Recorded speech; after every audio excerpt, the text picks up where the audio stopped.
Shalom. Shalom. Berjumpa kembali bersama kami, The Save Ministry. Kami adalah para awam yang sangat senang sekali mempelajari Alkitab melalui pelajaran Sekolah Sabat. Dan pada minggu ini, kita akan mempelajari pelajaran yang sangat bagus dengan judul Termotivasi oleh Pengharapan. Dan kita akan mempelajarinya dalam minggu ini, dan kita akan berdoa, saya akan pimpin dalam doa.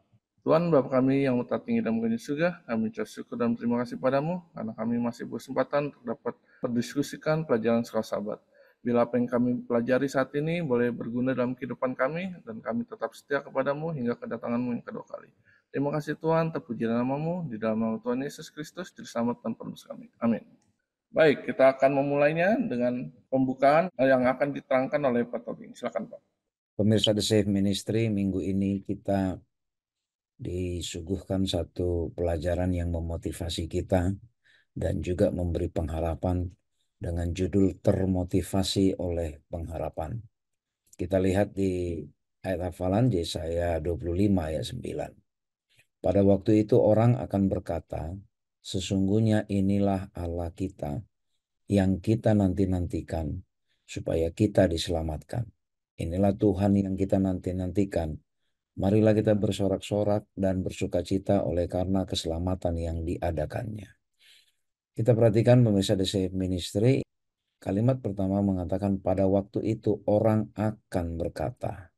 Jadi kapan waktu itu? Apakah sudah berlalu ya atau belum terjadi? Kalau kita lihat di sini akan berkata, berarti belum terjadi. Ini suatu nubuatan ya yang dituliskan oleh Nabi Yesaya yang mengatakan inilah Allah kita yang kita nantikan. Jadi ini merujuk kepada satu peristiwa di satu waktu ke depan ini. Ketika semua orang akan mengatakan inilah Allah yang kita nanti-nantikan, yang kita tunggu-tunggu ya supaya kita benar-benar diselamatkan. Jadi ayat ini merujuk kepada satu peristiwa besar ya. Kalau dikatakan peristiwa kelahiran Yesus pada saat itu tidak semua orang menyadari bahwa itu adalah kedatangan Allah dan bahkan hanya segelintir orang ya, hanya segelintir orang saja dan bahkan orang Yahudi sendiri menolak bahwa Yesus itu Mesias sehingga ayat ini berarti tidak merujuk kepada kedatangan atau kelahiran Yesus di dunia ini atau kedatangan yang pertama.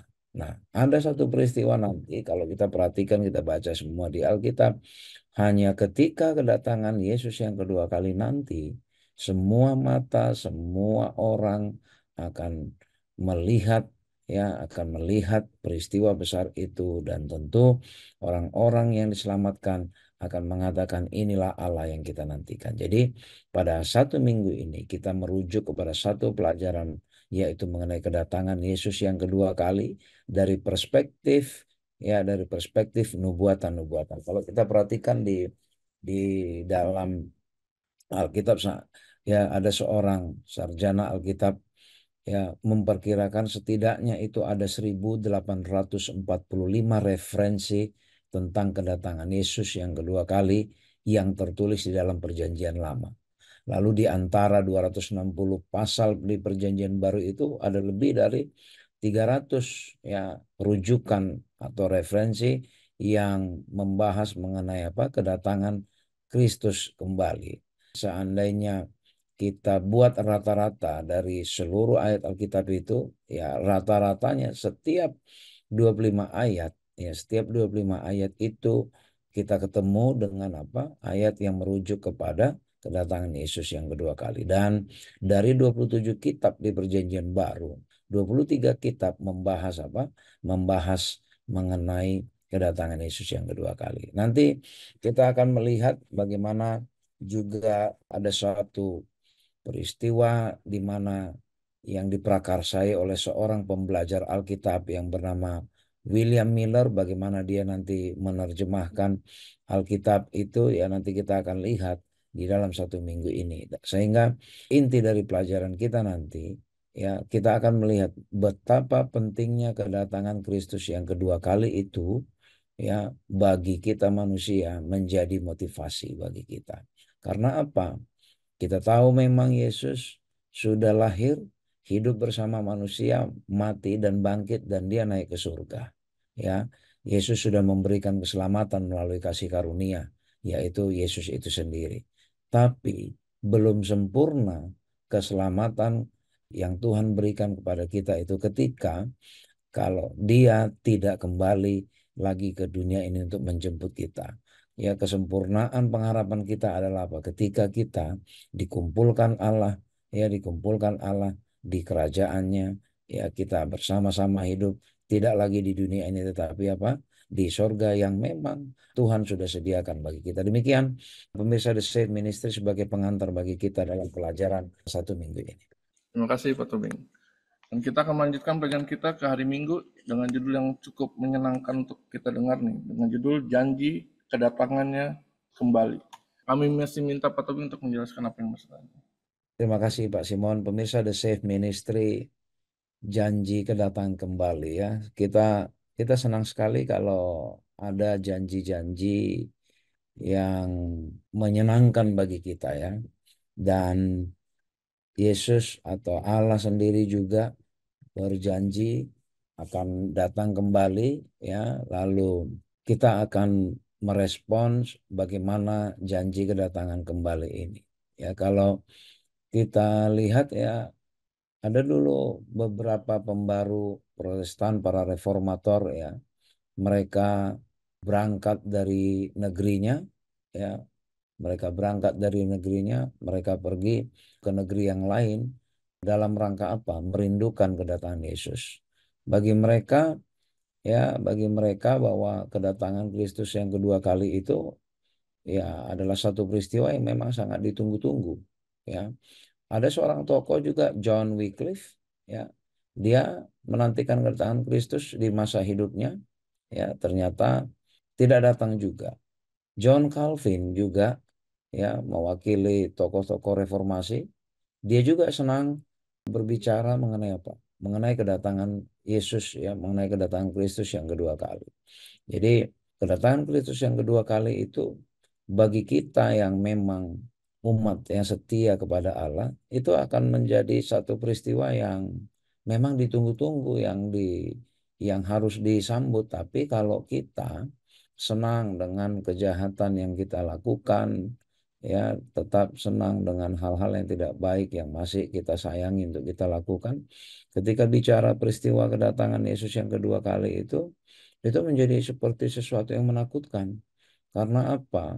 Wah, karena kita pikir, waduh, nanti kita akan dibakar di dalam apa api neraka. Ya, tapi bagi kita yang bergaul dengan Allah, yang merindukan selalu, yang pasrah, yang memang menyerahkan diri, ya menyerahkan diri apa adanya kepada Allah, mau dibentuk oleh Allah, ya terlepas kita ini ada saja jatuh ke dalam dosa sebagai manusia biasa, tapi berbicara mengenai kedatangan Yesus yang kedua kali itu menjadi satu kerinduan besar. Tapi banyak juga orang yang mengejek ya, mengejek mana kata dari dulu janjinya Yesus apa Allah mau datang kembali, Allah mau datang kembali sampai sudah mati. Penulis-penulis Alkitab yang menjanjikan mau datang tidak datang juga. Beberapa tokoh-tokoh yang sudah belajar menyelidiki Alkitab ini mengatakan ya Yesus mau datang kembali sudah dekat tapi tidak juga. Tapi ada satu pengharapan yang sangat baik. Kita coba baca salah satu perwakilan ya dari sekian banyak ayat ya. Kita coba lihat di Yohanes 14 ayat 1 sampai 3 ini satu janji pengharapan yang kami mengajak pemirsa The Safe Ministry kita memegang ayat ini. Karena ini adalah perkataan Yesus langsung. Yohanes 14 ayat 1 sampai 3. Janganlah gelisah hatimu. Percayalah kepada Allah. Percayalah juga kepadaku. Jadi kita nggak usah khawatir. Kalaupun ada misalnya yang mengejek, meragukan kedatangan Allah. Atau mungkin juga kalaupun hidup kita sepertinya dalam keadaan sulit sekarang ini kita setia kepada Tuhan. Tapi mungkin secara duniawi orang melihat, kamu setia sama Tuhan tapi tetap saja hidupmu susah gitu. Tapi ayat ini kita pegang. Janganlah gelisah hatimu. percayalah kepada Allah, percaya juga kepada aku. Bagi kita yang mungkin kesulitan punya tempat tinggal, ya, atau mungkin kita bisa saja kita punya tempat tinggal yang sudah sangat mewah, ya, besar, enak, ya, luas, sejuk misalnya. Tapi ada satu tempat tinggal yang jauh lebih baik lagi. Dikatakan di rumah Bapakku banyak tempat tinggal. Jika tidak demikian, tentu aku mengatakannya kepadamu. Ya, di rumah Allah banyak tempat tinggal. Tidak usah khawatir, dan seluruh isi dunia ini sebenarnya ya Allah sudah siapkan kepada semua umat manusia agar kita bisa tinggal di sorga. Ya, tidak usah khawatir. Ya, jika tidak demikian, tentu aku mengatakannya kepadamu, sebab aku pergi ke situ untuk menyediakan tempat bagimu. Dan apabila aku telah pergi ke situ dan telah menyediakan tempat bagimu, inilah janji yang kita harus pegang. Aku akan datang kembali dan membawa kamu ke tempatku, supaya di tempat di mana aku berada, kamu pun berada. Pemirsa The Save Ministry, pada saat ini kita memang, bagi kita yang bergaul hidup dekat dengan Allah, kita merasakan kehadiran Allah. Kita merasakan bagaimana Allah ada di tengah-tengah kita. Namun itu kita rasakan melalui iman yang kita yakini. Namun ada waktunya nanti ketika Yesus ya kembali lagi, dan dia katakan, ketika aku akan menyediakan tempat bagimu, ya, dia sudah kembali, ya, dia sudah naik ke sorga, dan dia sekarang ini menyediakan tempat bagi kita. Dan ketika nanti dia akan kembali, dia akan membawa kita supaya apa? Kita bersama-sama dengan Allah. Ini satu pengharapan yang sangat baik bagi kita. Ya, kita rindu kita tinggal bersama. Bukan karena supaya kita tidak menderita sebenarnya di dunia ini. Bukan karena supaya kita lepas dari kemiskinan. Ya, mungkin saja itu adalah pengharapan paling dasar dari kita yang mungkin sekarang ini dalam keadaan susah, dalam keadaan konflik perang mungkin. Tapi sebenarnya yang paling mendasar, ya, mengapa kita berharap supaya kita dikumpulkan oleh Allah? Karena kita memang, ya, manusia ini walaupun kita ada di dunia, kita sebenarnya berasal dari Allah. Bukan ini tempat kita. Artinya, artinya janji kedatangan Kristus kedua kali itu, janji kedatangan Kristus kedua kali itu kita pegang bukan karena kita takut dengan segala kesusahan yang ada di dunia ini, tapi kita hendak kembali ke rumah kita yang asli, yang Tuhan sudah sediakan. Allah mau memang dari awal kita bersama-sama dengan Dia. Dan nanti, ya, sesuai dengan beberapa pelajaran yang lain, ketika kita akan bersama-sama dengan Allah dalam waktu tertentu selama 1000 tahun lamanya, maka Allah akan menyediakan apa? Yerusalem baru bagi kita. Luar biasa. Saya pikir satu nubuatan yang diberikan kepada kita, sehingga peristiwa kedatangan kedua kali ini adalah peristiwa yang sangat-sangat penting sekali bagi kita, anak-anak Tuhan, orang-orang Kristen yang meyakini Allah kita. Ya, Yesus adalah kasih karunia. Ya, Yesus adalah Allah kita. Ya, Allah adalah Bapa kita yang telah menciptakan kita. Demikian Pak Simon dan pemirsa The Safe Ministry. Terima kasih Pak Tobing. Dan kita akan melanjutkan kembali pelajaran kita ke hari Senin dengan judul mengantisipasi waktu. Dan kami masih minta Pak Tobing untuk menjelaskan apa yang maksud dengan ini. Baik, pemirsa The Safe Ministry, ada banyak tanda yang diberikan, ya, ada banyak tanda yang diberikan ketika Yesus mengatakan bahwa Dia akan kembali. Ya, banyak pengkhotbah-pengkhotbah yang juga sudah menyampaikan bahwa inilah tanda-tanda kedatangan Yesus yang kedua kali. Ada berbagai macam, termasuk peristiwa-peristiwa yang kita hadapi pada saat ini, berbagai macam perang yang masif, tanda-tanda alam juga, perilaku manusia juga, ya, dan ada banyak juga diberikan bantuan waktu perhitungan, tetapi kita harus menyadari, ya, saya coba mengajak pemikiran kita ke 1 Tesalonika 5 ayat 2-5. Karena kamu sendiri tahu benar-benar bahwa hari Tuhan datang seperti pencuri pada malam. Ya, apabila mereka mengatakan semuanya damai dan aman, maka tiba-tiba mereka ditimpa oleh kebinasaan. Seperti seorang perempuan yang hamil ditimpa oleh sakit bersalin, mereka pasti tidak akan luput. Tetapi kamu, saudara-saudara, kamu tidak hidup di dalam kegelapan, sehingga hari itu tiba-tiba mendatangi kamu seperti pencuri, karena kamu semua adalah anak-anak terang dan anak-anak siang. Kita bukanlah orang-orang malam atau orang-orang kegelapan. Pemirsa The Safe Ministry, ada banyak tanda yang diberikan menjelang kedatangan Yesus yang kedua kali nanti. Tetapi tetap dikatakan kedatangan anak manusia itu seperti kedatangan pencuri di malam hari. Artinya, ya kalaupun kita tahu bahwa di sekitar kita ini ada tanda-tanda banyak maling misalnya.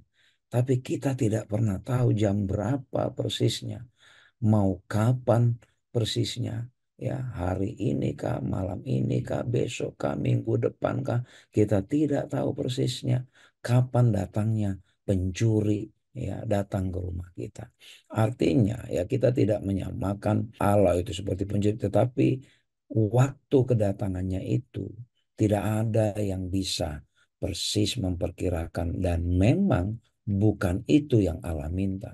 Allah tidak pernah minta supaya kita menghitung-hitung, ya supaya kita menghitung-hitung kapan waktunya datang. Lalu kita juga tidak boleh tertipu ya mengenai kedatangan Yesus yang kedua kali. Jika ada orang yang mengatakan, oh di sana Yesus datang, ya di kota sana ada seorang yang melihat Yesus datang, ya lalu terjadi mujizat seperti ini seperti itu, kita tidak perlu tertipu, karena ya dikatakan ketika dia datang kedua kali setiap mata akan melihat kedatangannya. Tidak ada kedatangan Yesus secara individual dalam bentuk fisik, ya, tapi kalau kedatangan secara iman dalam kehidupan pengalaman rohani masing-masing tentu ada. Tapi kedatangan Yesus kedua kali secara fisik menjemput manusia, ya tidak ada itu. Itu harus kita yakini sehingga kita tidak mudah terpesona dengan kesaksian-kesaksian di beberapa orang yang mengatakan, oh di sana ada Yesus datang, oh di sini ada Yesus datang. Dan yang Allah minta dari kita bukan menghitung-hitung kapan persisnya, tapi yang Allah minta adalah dikatakan begini, satu-satunya cara untuk siap menyambut kedatangan Kristus adalah apa? Dengan bersiap-siap dan apa? Dan tetap siap. Sehingga apa? Bukan tugas kita menghitung kapan datang, ya, kapan persis tanggal Yesus itu datang. Ya, sehingga kepada kita para pembelajar Alkitab juga jangan mendahului hikmat, ya, keputusan ilahi, keputusan sorgawi. Ya, kalaupun ada tulisan yang mengatakan, oh dunia ini sekian ribu tahun dibiarkan Allah hidup dalam dosa, lalu tidak perlu ada yang menghitung-hitung, ya oh dunia ini nanti tahun berapa, umur 6.000 tahun, lalu tahun itulah Yesus akan datang. Tidak perlu. Tapi yang perlu adalah dikatakan ya, satu-satunya cara untuk siap menyambut kedatangan Kristus adalah apa? Dengan bersiap-siap dan tetap siap. Pelajaran bagi kita. Ya, ada 3 pelajaran bagi kita. Mari kita menyiapkan diri dengan cara apa? Menyerahkan hidup kita agar mau dituntun oleh Roh Kudus, dibentuk oleh Allah menjadi seperti kehendak Allah. Ya, menjadi seperti kehendak Allah. Itulah bentuk persiapan kita. Lalu yang kedua apa ya, apalagi yang perlu kita lakukan? Tidak perlu menghitung-hitung. Ya, jangan menjadi ya orang yang mau menyamai diri dengan Allah. Menghitung-hitung, memberi nubuatan nanti tahun sekian Allah datang. Yang ketiga, jangan tertipu dan tidak perlu meyakini hal-hal seperti itu. Yang perlu adalah apa? Menyiapkan diri kita dan meyakini bahwa kedatangan Kristus itu pasti. Ya pasti, tidak ada istilahnya pandangan netral, ya terserah datang atau tidak datang, tidak terlalu penting. Ya tidak ada pandangan yang netral terhadap ini. Tapi sikap adalah sikap sebagai umat Kristen, pengikut Allah, kita meyakini bahwa Kristus akan datang karena Kristus sendiri tidak mau kita hidup dengan kondisi seperti yang sekarang yang kita alami di dunia ini. Demikian Pak Simon dan pemirsa The Safe Ministry. Terima kasih Pak Tobing. Dan kita akan melanjutkan pelajaran kita ke hari Selasa. Ini bicara tentang salah satu reformator gereja nih, William Miller dan Kitab Suci. Dan kami minta Pak Tobing untuk menjelaskan apa yang maksudnya. Pemirsa The Safe Ministry, saya merekomendasikan membaca ayat-ayat yang ada di sini.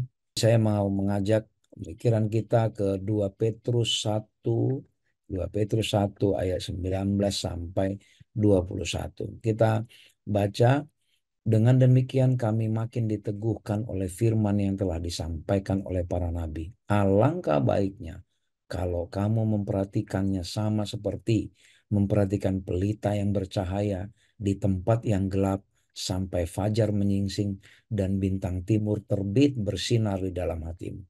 Yang terutama harus kamu ketahui ialah bahwa nubuat-nubuat dalam kitab suci tidak boleh ditafsirkan menurut kehendak sendiri. Sebab tidak pernah nubuat dihasilkan oleh kehendak manusia, tetapi oleh dorongan Roh Kudus orang-orang berbicara atas nama Allah. Pemirsa The Safe Ministry. Ini pelajaran kita dikatakan William Miller dan kitab suci. Apa hubungan William Miller dan kitab suci? William Miller tergerak sekali hatinya ketika dia menyerahkan waktu, menyerahkan diri dan pikirannya, ya, membaca tulisan-tulisan di dalam Alkitab. Dan dia menemukan ada banyak sekali informasi penting bagi dia, sehingga dia semakin tertarik menyelidiki itu, semakin tertarik. Dan William Miller dengan keterbatasan dia sebagai manusia pembelajar Alkitab, dia menyerahkan dirinya dan dia membiarkan apa? Membiarkan dirinya menginterpretasi Alkitab itu sesuai dengan tuntunan Allah, dan dia melihat dan dia mempelajari apa? Alkitab dengan cara apa? Alkitab menerangkan Alkitab itu sendiri. Dan dia benar-benar hanya menjadikan apa? Referensi Alkitab. Demikian seperti yang disampaikan di dalam 2 Petrus 1 ayat 19 sampai 21 ini, ya, bahwa kita tidak boleh menafsirkan kehendak sendiri, ya. Ya, karena harus apa? Harus sesuai dorongan apa, sesuai dengan tuntunan Roh Kudus Allah. Maka, ya, dia mempelajari Alkitab ini seperti mempelajari harta karun. Ya, oleh karena itu apa? Dia tiba juga kepada beberapa ayat yang bersifat nubuatan-nubuatan. Ketika dia membaca Daniel, membaca Petrus, membaca Wahyu, membaca kitab yang lain, ada banyak sekali, ya, ada banyak sekali mengenai nubuatan-nubuatan yang dia tidak paham. Karena ada banyak simbol-simbol yang tertulis di dalamnya. Ya, kalau kita perhatikan di dalam Daniel 7 itu, Daniel menggunakan binatang melambangkan raja-raja atau kerajaan. Di dalam Yeremia, angin melambangkan kehancuran. Air melambangkan orang-orang atau bangsa-bangsa di Wahyu, ya. Perempuan melambangkan apa? Gereja. Jadi nubuatan-nubuatan yang apa mengenai waktu dalam Daniel dan Wahyu juga diberikan dalam bahasa apa? Simbolis, ya. Kita mengetahui sendiri bahwa apa? Satu hari nubuatan, satu hari bagi Allah mewakili apa?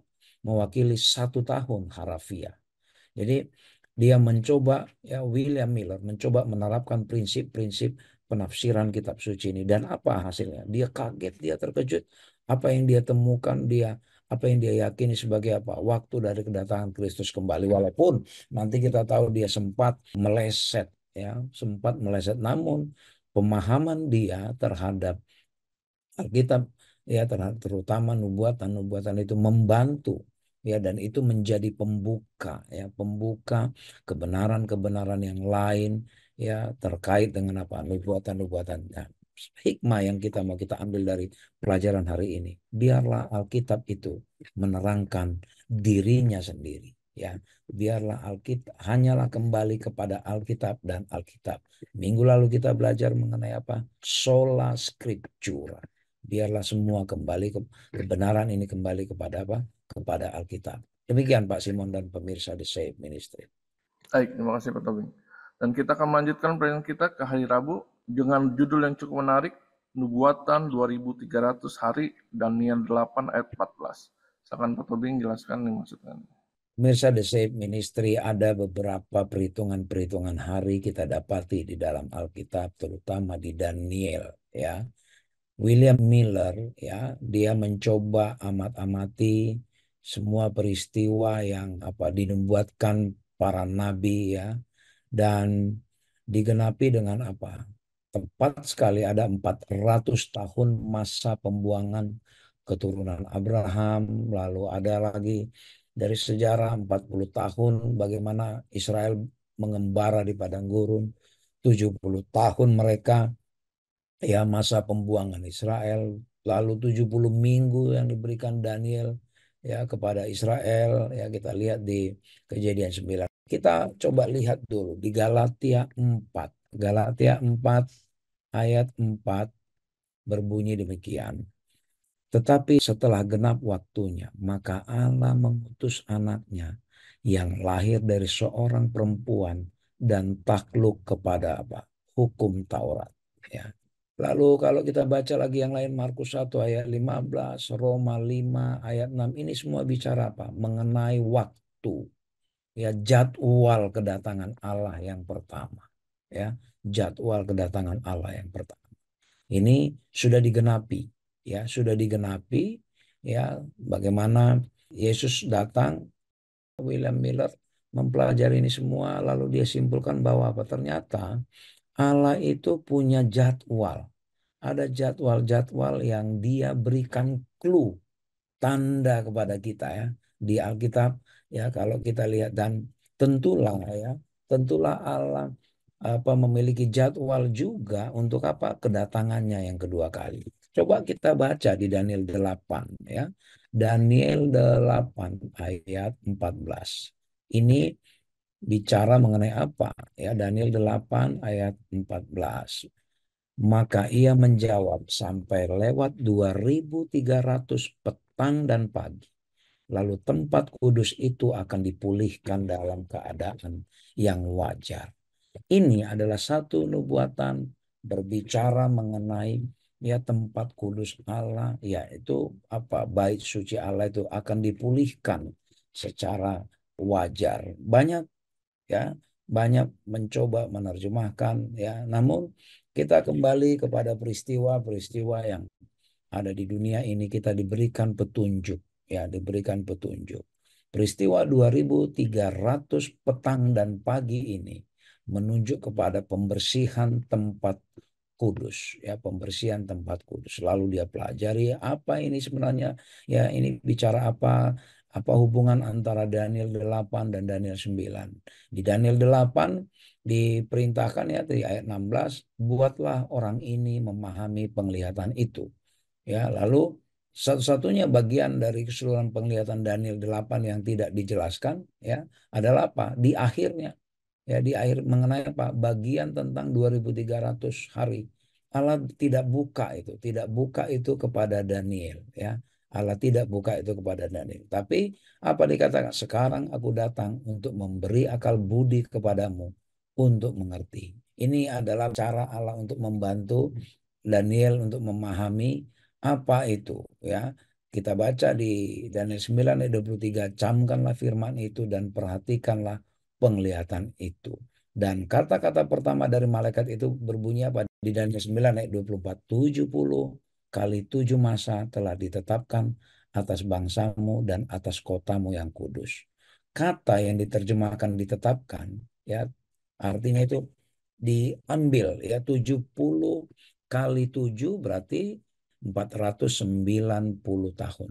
Ya, 70 kali 7 ya. 490 tahun itu akan dipotong. Dari mana? Ya, penglihatan mengenai 2300 hari, ada satu peristiwa penting. Ya, ada satu peristiwa penting 490 tahun di dalamnya. Dan ini apa yang terjadi di situ ya? Apa yang terjadi? Diyakini bahwa Yerusalem akan dipulihkan dan dibangun kembali. Lalu Miller melihat ya bahwa tanggal mulainya dibangun Yerusalem itu ya itu permulaan dari 70 minggu dan permulaan dari apa? Nubuatan 2300 petang dan pagi atau 2300 hari. Inilah mengenai nubuatan 2300 hari yang tertulis di dalam Daniel itu, ya apa ini sesungguhnya? Ini berbicara mengenai apa? Dibersihkannya tempat kudus. Apa itu artinya? Nanti kita lihat di pelajaran selanjutnya. Terima kasih Pak Tobing. Dan kita akan melanjutkan pelajaran kita ke hari Kamis dengan judul Garis Waktu Nubuatan Terpanjang. Dan kami masih minta Pak Tobing untuk menjelaskan apa yang maksudnya. Kalau kita baca di Esra 7 ayat 7 sampai 13 itu bagaimana Raja Artasasta, Raja Persia yang baik itu ya mengeluarkan dekrit kepada orang-orang Yahudi ya. Ini kalau kita baca ya, saya pribadi ketika membaca ini, Raja Artasasta seorang bukanlah raja yang percaya kepada Tuhan, tapi apa? Dia sangat baik. Dia menyuruh orang Yahudi, kalian pulanglah ya, pulang kalian, kalian bangun kembali itu Yerusalem, pulihkan kembali itu ibadah di Bait Allah itu ya. Nah, ini dekret ini keluar di tahun 457 sebelum Masehi. Artinya sebelum Yesus lahir ya. Kita perhatikan pelan-pelan. Ini dekret ini persis ya dikeluarkannya 457 di musim gugur ya, di musim gugur. Nah, lalu bagaimana perhitungan 2300 tahunnya itu? Kita coba baca Daniel 9 ayat 25 ya, 25 dan 26. Kita baca, maka ketahuilah dan pahamilah dari saat firman itu keluar, yakni bahwa Yerusalem akan dipulihkan dan dibangun kembali. Artinya ya, tadi Artasasta mengeluarkan dekret untuk membangun kembali Yerusalem itu di tahun 457 ya sebelum Masehi, sampai pada kedatangan seorang yang diurapi, seorang raja. Ada 7 kali 7 masa. 7 ditambah 62 itu 69 ya. Masa lamanya kota itu akan dibangun kembali dengan tanah lapang dan paritnya, tetapi di tengah-tengah kesulitan. Kita lihat coba ya. 7 masa ditambah 62 minggu ya. Jadi 7 6 itu ada 69 minggu ya. 69 minggu itu kalau kita hitung 1 minggu itu ada 7, maka itu sama dengan 483 tahun ya. 483 tahun. Dikatakan sampai pada kedatangan seorang yang diurapi. Ya, sampai pada kedatangan seorang yang diurapi ya. Ini 400, tadi dekret keluar 457 sebelum Masehi, artinya berkurang terus 457 sampai ke tahun 0, ke perhitungan tahun 1 ya. Lalu tadi 69 minggu nubuatan itu sama dengan 483 ya, 69 kali 7 483 itu kalau kita tarik dari 457 ya, itu ketemunya dengan apa? Di tahun 27 Masehi. Kenapa 27? Ya karena dimulainya dari musim gugur tahun 457 ke musim gugur 27 Masehi setelah Yesus lahir, itu ditarik persis 483. Apa yang terjadi di tahun 27? Yesus apa? Yesus dibaptis, menerima pengurapan Roh Kudus. Ya, kalau kita baca di dalam Markus 1 ayat 14 dan 15, maka ada kata-kata yang mengatakan ini, waktunya telah genap. Ya, waktunya telah genap. Lalu ya pada musim semi tahun 31 di tengah-tengah minggu nubuatan terakhir kan tadi ada di antara itu ada 1 minggu di tengah-tengah itu tahun 31 nubuatan terakhir ya, 3,5 tahun setelah pembaptisannya apa yang terjadi? Yesus disalibkan ya. Yesus disalibkan. Jadi pemirsa The Save Ministry luar biasa ini mengenai nubuatan-nubuatan ini.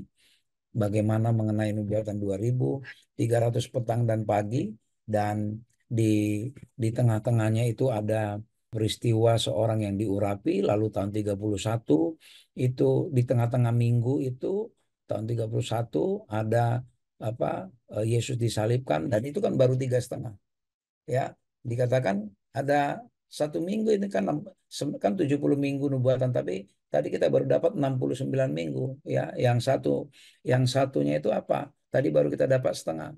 Nah, yang 3,5 tahunnya lagi, satu minggu kan 7 tahun, 3,5 tahunnya lagi, ada satu peristiwa yang sangat penting di tahun 34 Masehi. Apa yang terjadi? Ketika orang Yahudi benar-benar menolak Yesus, pada saat ada seorang yang dikorbankan mereka benar-benar menolak ya bagaimana Injil, mereka tolak sehingga mati salah satu murid Yesus ya. Itulah itulah genap yang waktu 1 minggu itu. Sehingga kalau kita kurangin misalnya dari 2.300 ya petang dan pagi itu atau 2.300 tahun itu, kita kurangi 490, maka ada sisa 1.810 ya, 1.810. Ini ya pemikiran ini ya dicoba ketika pada tahun 1800-an ya, 1800-an ada seorang yang bernama William Miller ya, yang bernama William Miller. Dia pikir itu adalah Yesus datang ketika dikatakan bahwa tempat kudus akan dipulihkan. Lalu dia sempat menginterpretasikan bahwa itu Yesus datang, tapi ternyata itu merujuk kepada apa? Kepada satu peralihan tugas di mana Allah bertugas menghakimi. Secara tugas Yesus sebagai imam masuk ke bilik yang maha suci. Tentu ini simbolis sebagai berperan ya sebagai imam yang masuk ke bilik yang maha suci untuk apa? Untuk memeriksa kehidupan umat-umat Tuhan mulai dari manusia pertama Adam dan terus ya. Allah sedang menunggu kita dan dikatakan bahwa di dalam Alkitab tidak ada lagi nubuatan waktu ya, nubuatan yang membahas mengenai waktu selain 2.300 petang dan pagi, dan itu adalah nubuatan terpanjang yang ada di dalam Alkitab. Demikian Pak Simon. Terima kasih Pak Tobing atas pembahasannya. Tidak terasa kita akan mengakhiri pembahasan kita pada minggu ini dan kami minta Pak Tobing untuk menyimpulkan apa saja yang telah kita pelajari. Baik pemirsa The Safe Ministry, Allah ya melalui tulisan-tulisan di dalam Alkitab membantu kita untuk menyadari, untuk mengerti waktu-waktu penting, nubuatan-nubuatan penting yang Tuhan sudah berikan.